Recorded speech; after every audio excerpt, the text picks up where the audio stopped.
When I think about the Christian Conference Center, I think of several times that I went to camp there as a child and as a teenager, and the various ways that I got to experience and encounter God in that place.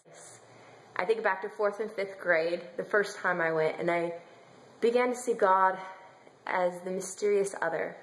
The God of the Old Testament that walked with the Israelites through the desert, across the Red Sea, who worked miracles and was different from us humans. And I also think about the story of Moses and the burning bush and sitting around that campfire and looking at the campfire and imagining it as the burning bush and hearing God's voice say, "Take off your shoes, where you're standing is holy ground." And in that moment I heard God's voice saying to me, "Stasia, take off your shoes. This is holy ground. Come follow me." And I would consider that one of the points of my calling to be a pastor was that day.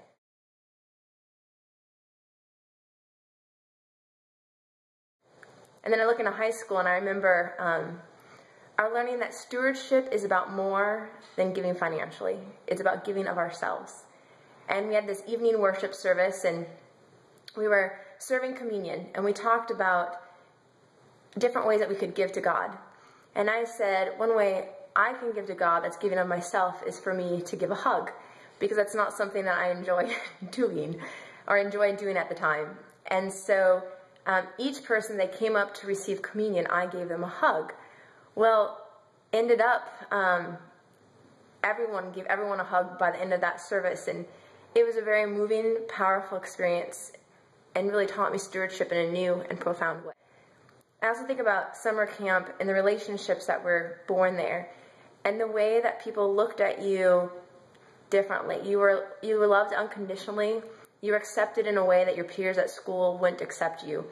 There weren't the same standards of you had to look a certain way or act a certain way to be part of the group.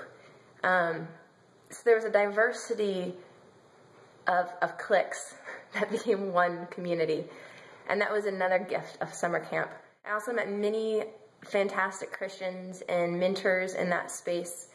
It really was a holy ground for me, and I am looking forward to how it can be a holy ground for many generations to come.